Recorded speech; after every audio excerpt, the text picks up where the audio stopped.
பட்டமரம் செயல் பார்த்தோம் இல்லையா?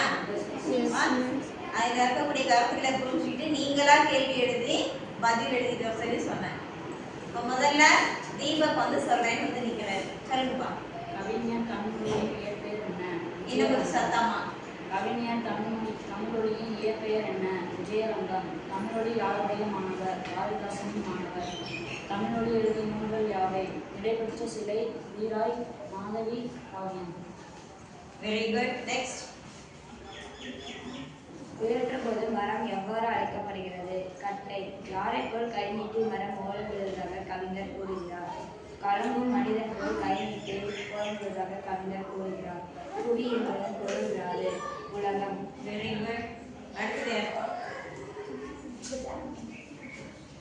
மரத்தில் கிளைகளில் குதிரை ஓட்டி விளையாடுவது யார்? சிறுவர்கள். இசை என்பது ஒரு பொருள் யார்? மேல்.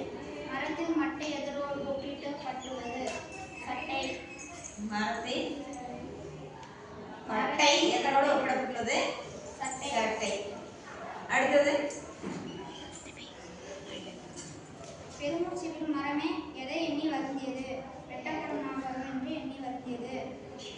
எதற்காக மரம் இலைகளை கூடைக்குள் விரிக்கிறது? நிழலையும் மனம் மிகுந்த மலர்களையும் தருவதற்காக இலைகளை கூரை போல் விரிக்கிறது. எவை மரத்திற்காக பாடல் பாடியது? பறவைகள் எல்லாம் ஒன்று கூடி மரத்திற்காக பாடல் பாடின. Very good. எவை மரத்திற்காக பாடல் பாடின? பறவைகள். கண்டம் என்பதன் பொருள் யாது? மனம். காலத்தை கவிஞர் எவ்வாறு உருவகம் செய்துள்ளார்? புயலாக உருவகம் செய்துள்ளார். கனவு என்பதன் எதிர்ச்சொல் யாது? கனவு. கனவு என்பதன் எதிர்ச்சொல் என்னப்பா?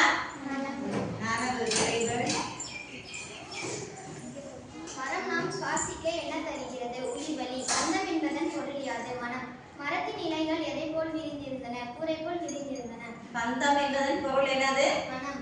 கந்தம் என்பதன் பொருள் என்னது? மனம். Very good. இது மாதிரிதான் எப்பொழுதுமே ஒரு செயலை படித்தாலும் சரி, பாடத்தை படித்தாலும் சரி, பொருளை உணர்ந்து நீங்களா கேள்வி கேட்கும் பொழுது அதனுடைய பதிலை எப்பொழுதுமே நீங்க மறக்க முடியாது.